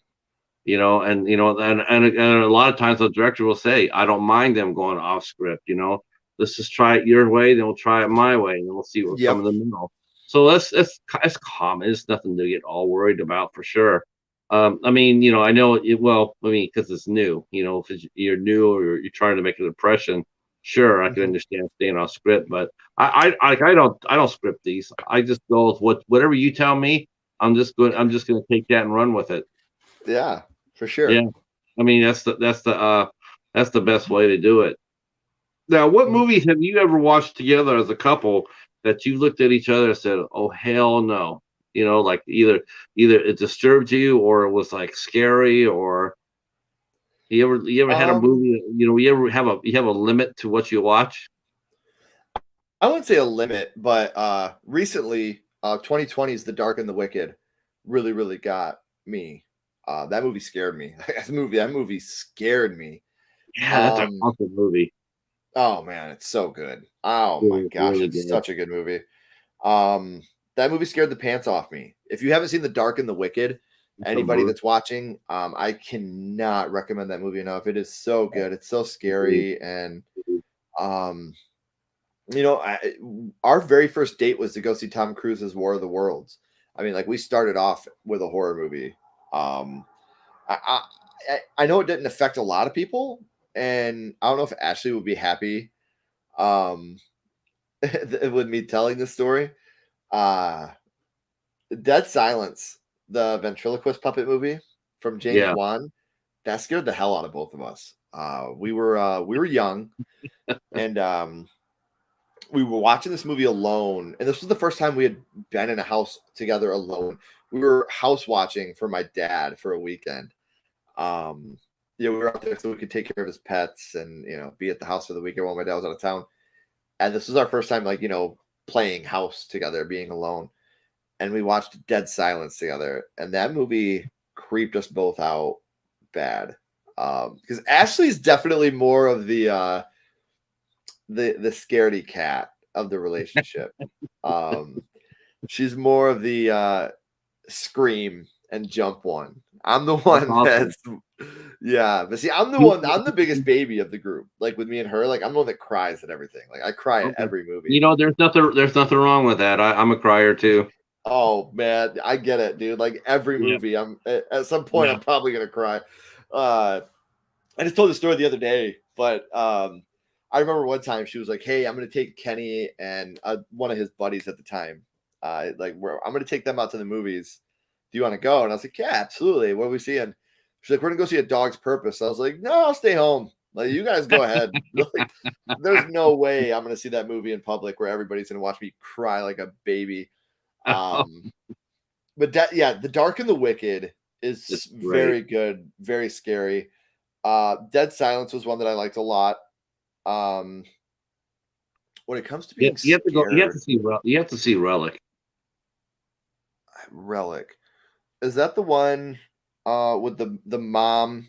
Yeah, the grandma, the mom, and the daughter. Yeah, I've seen that. I like that one. I like that one a lot. That was really good. Real good. Sinister got me. I thought Sinister was really unsettling with Ethan Hawke. I don't care how many times I've watched that movie, the lawnmower scene will make me jump every single time. Every time I watch that movie, I'll jump at the lawnmower scene, and I don't know why, but it gets me every time. Sinister, that was a good one. Like, that was one of those ones that was just, I don't want to say I was scared, but I was extremely anxious, and it was very unsettling. Is the best way I think I can put it. I don't think where we're at, like people say, well, has any movie, scared me? I mean, as far as being scared, I don't know if it's so much scared as it being unsettled, I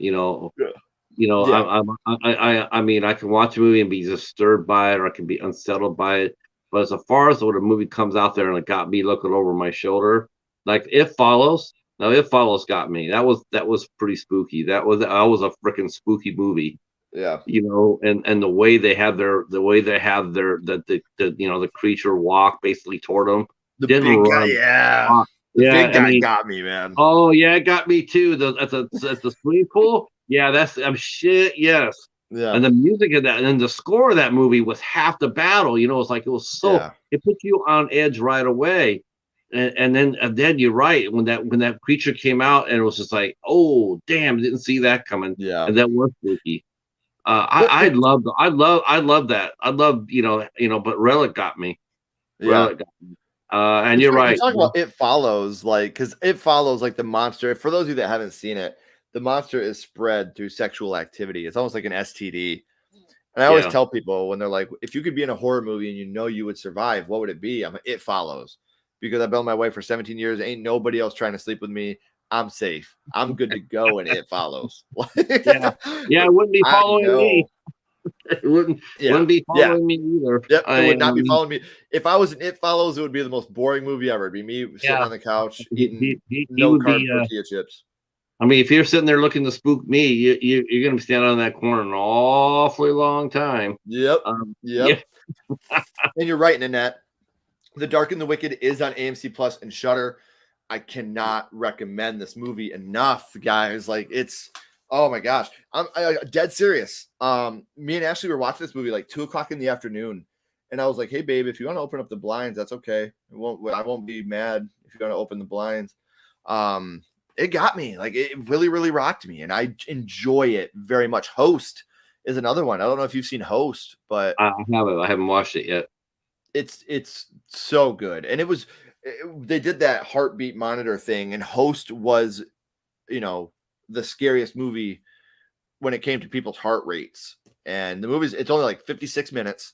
It's on Shudder, and it's all filmed like through Zoom calls, but it's scary. Like the way that the story goes down, you're like, damn, this is very scary.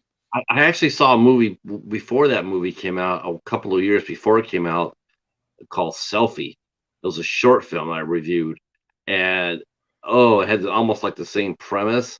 Oh yeah, that was pretty good. That was really good. Like, you knew it was going to happen, but you just didn't know how it was going to happen or when it was going to happen. You just knew that Those it was are the best. And Those man, are the best. It was like 8 minutes of sheer terror. I love it. Yeah, me too. So what's next for your channel? I mean, as far as the channel itself goes, you're blowing up. You're well past 3,000 subscribers. Mm-hmm. Coming up this week, I could tell you this, just because Ashley just did our This Week on Sledgehammer Horror. Tomorrow, our episode with Sarah of Horror will premiere, and then on Friday, she's good. What's that? Sarah of Horror is really nice. She's nice. Yeah, she is a sweetheart. She's an angel. And her episode, if you want to see how horror started for her, that episode will be out tomorrow. And then horror review girl Elise, her episode comes out on Friday. And then we actually have my episodes are all lined up through December 14th right now. They're filmed and uploaded till then. And our next live episode is going to be October 30th. And we're going to be joined by two people that are very good friends of the channel, Justin of Movie Watch Daily and Sierra Nicole. She's like my daughter. And we're going to be doing the top 10 horror sequels / prequels that we would like to see. So I'm excited about that. And then the night after that, Halloween night at 9:30 p.m. Eastern, we will be doing our Halloween Ends spoiler review conversation. That would be quite a conversation. Yeah. I can't wait for you guys. Like, I'm honest right now, like, because I'm pretty much an open book all the time. And the episode we have coming up about the top 10 horror sequels / prequels that we want to see, I'm very, very excited for that. And in no order, I'm not going to give away my list, but like movies like Black Christmas, Cloverfield, Brightburn, Dead Silence. Some of these movies made the list on whether it be a prequel or a sequel that we want to see. So I'm excited to talk about it because, my number one is a movie. It's going to be kind of controversial. My number one, I want to see a prequel and a sequel too, even though it is a sequel. So that's all I'm going to say about it. It's a sequel. And in my opinion, it's the best sequel of all time. And it's actually better than the original. But I would like to I would like to see a prequel to it from a different point of view. So I can't There say are, too much else. there are a lot of movies out there that I would like to see sequel to. You know, Mhm. I would love to see. I would have loved to see a sequel to Legion. I would really Okay. want. You know, it got made into a TV series, but I don't. It really didn't have the same flavor as the movie. That would be a movie I thought I really liked. It's funny because he did two back to back. Paul Bettany did, Yeah. and I really love to see a sequel to Priest. That was Yeah. another Scott Stewart, man. For a minute there, man, he was right there. He was like, I mean, he put out some seriously good, talented. He's a really seriously talented director writer, and Mhm. he released those two. And then I'm not sure what he's been doing lately, but boy, those are two. They're also two of my guilty pleasure movies. Sure. Um, I and really want to see a sequel to Child's Play 2019. I want to see that story continued. Um, I lost a lot of respect for that, for MGM for releasing that movie against Don Mancini's wishes, but it's a good movie. I love the movie. I just wish they would have called it Buddy from the World of Child's Play. Just don't, like you talking about the to one me, with Mark Hamill did the Mark voice? Hamill. Yep. I You would know what? love to You don't know. see. You got to give them credit. You got to give the filmmakers credit. If you couldn't get Brad Dourif, you really could. You really didn't take a step down with Mark Hamill. Mark Hamill, he's a I phenomenal. love I Yeah, love the fact that they didn't try to do what Child's Play did. It wasn't Charles Lee Ray. It wasn't the Lakeshore Strangler. There was no Ade, Dewey, Dembella. None of that, because that's already been done. And it's already been done really, really well. So they took the original idea and they made their own story out of it. And I thought that was awesome. Because the original Child's Play, when Don Mancini wrote that, the doll was supposed to be filled with like an oil type substance. And the doll got broken and some of the oil was leaking out. So Andy cut himself and put his blood into the doll to make it better. And that's how the doll got possessed. And uh, I like how they kind of took the possessed doll, but they made it AI. But they also, it's more of like it's like a overprotective boyfriend, girlfriend, wife, husband story. Like you can make the argument that the doll's not evil until the end of the movie. Like the doll is just a product of what it sees. It's like a baby almost. And yep. it's watching Texas Chainsaw Massacre 2. It's hearing Andy say, I wish these people would die. And it's just doing who he imprinted on. He imprints on Andy at the beginning. So now his job is to protect this kid. And that's what the doll's doing.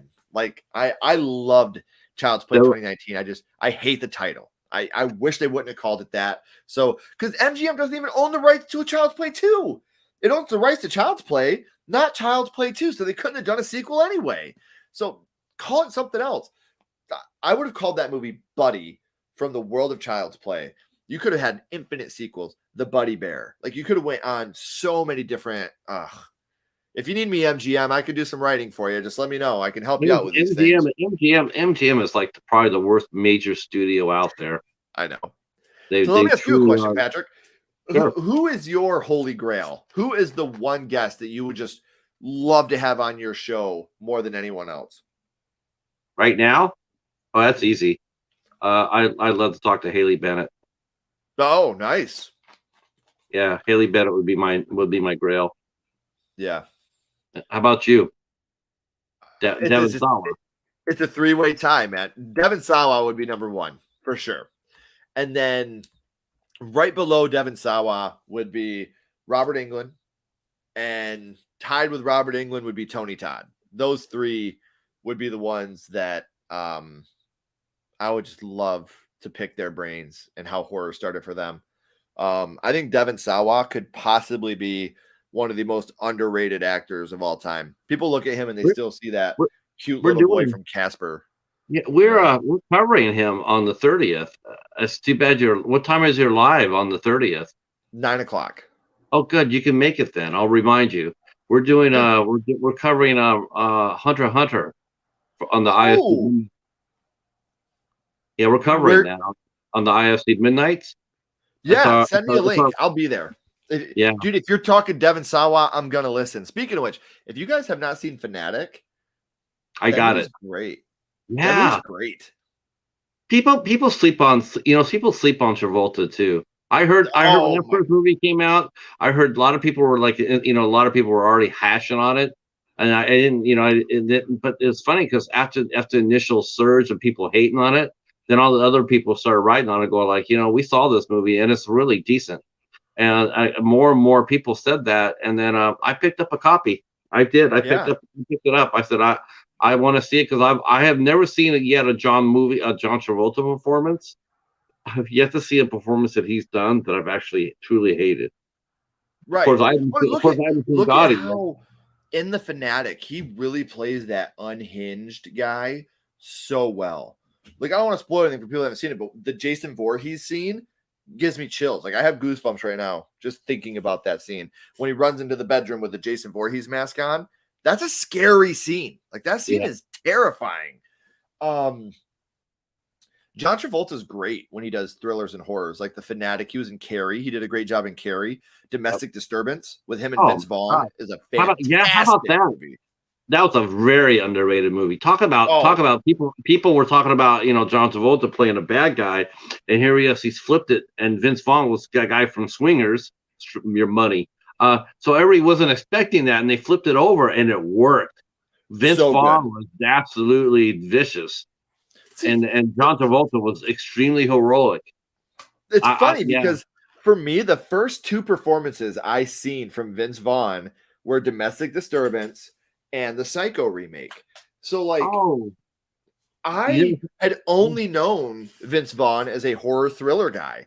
And then I started oh, seeing him in like, Swingers, oh, Wedding Swingers was Crashers.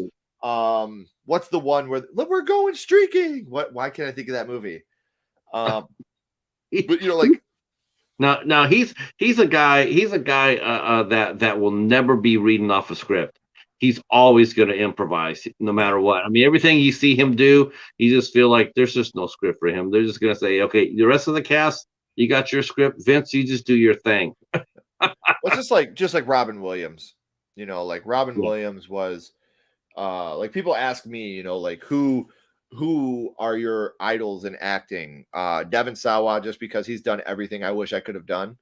And then Robin Williams, just because he was so brilliant and so funny, but he was so kind and yeah, generous and yeah. sweet and loving. And he had the most innocent eyes. Like you look in Robin Williams' eyes and you just see a child and someone that's full of love and compassion. And um it's very sad the way that things ended for Robin Williams.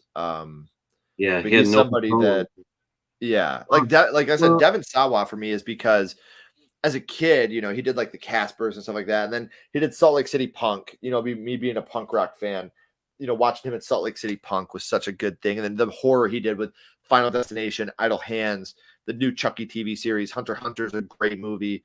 But he also did good comedy movies. Like he did Slackers. You ever seen Slackers? yeah, all slackers. Yeah, like he Yeah, did that he's one. really funny. Yeah, I'm looking forward to it. I'm looking forward to. I know Hunter x Hunter is going to be extremely dark. I know that, but I love that. I love that. I like. Okay, um, right. yeah, because it's just like the Dark and the Wicked. It's always fun to see somebody you don't suspect to do a movie like that, like a Devon Sawa doing something Yeah. dark like Hunter x Hunter. Don't really see that too much. Well, unless you're an IC fan like I am, then you see it all the time. Um, that's right. I said it. But another young actress who was in Dark and the Wicked was Ella Yeah. Ballantyne. She played the little girl toward the end who knocked on Yep. the door, and she was like the ghost or whatever that was. And oh man, God, that was creepy as hell too. Because You talk about I another won't. terrifying scene. Yes, That's one. yes. Because I've seen that girl act from when she was this high. Yeah. She and then she cut. Well, she's and then you see her do all these other roles. Next thing you know, she's in a movie that you don't expect her to see, and she just scares the shit out of you when Yeah, she she pops does. up. Those are the best types of movies when actors go against type and Mhm. they bring the noise when they do so. I Yep. mean, Vince 100%. Vaughn, John Travolta. I mean, that's just a couple of them. When you don't expect them to be how they've always played. Robin Sure. Williams was in Insomnia. No one ever Yeah. seen him do a bad guy before, but holy shit, did he rule that movie or what? Dude, anything Robin Williams did, he could convince you he was an old lady in Mrs. Doubtfire, a little boy in the movie Jack, Insomnia, and a 1 Hour Photo, or I think it was 1 Hour Photo. He played Without the our villain in photo. those movies. Yep, the In Nightcrawler. Hook, he could convince you he was Peter Pan. Like everything Robin Williams did was gold. He could convince you that he, like I said, whoever he played on that screen, he was. That's who he was. Yes. He could play a sentimental, intelligent therapist like he did in Good Will Hunting.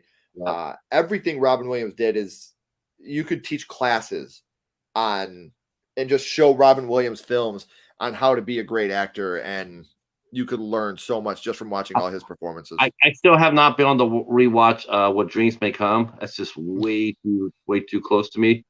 At 10 Yeah. years, even 10 years down the road, it's still way too close for me. But I know it's a brilliant movie. And I think one of the very first movies I ever saw that actually made me cry was A World According to Garp. Yeah. You're right, Echo. He was brilliant. He played a Rook on Law and Order SUV, and always bummed out that they never followed that up. They got it from one episode, and that was it. They never did a follow up on that. If I'm not mistaken, I believe he got away with. He could think he got away at the end of that episode. I don't think they busted him. Wow. Which is why I thought that they were going to bring him back, because he got away. Huh. Listen. I know you got your kids there, but I'll go ahead and we'll get going and wrapping this up a little bit. Okay. Thank you for coming on and hanging out with us. Dude, anytime, and thank man. you guys for the chat. Thank you guys. You guys rocked it tonight. Thank you so much. We will be back with Ashley as soon as we can arrange it, and then have her come back on. And then yeah, that'll be fun. We'll probably try to do it in December. Isn't booking hard during the holidays? Oh, it's October, especially during spooky season right now. It is just damn near impossible. You know what? You know what's funny? I had to. I actually got October okay. October is okay. And I got some interesting guests on October. I even got a conservative Christian novelist coming in. Sweet. Yes, I'm so fascinated by that. I'm just so curious to see how it works. Yeah. But November it's a bear because it's hard. It's starting the holiday season. It's a bear. It's a bear. Like, especially when you do 3 of these a week.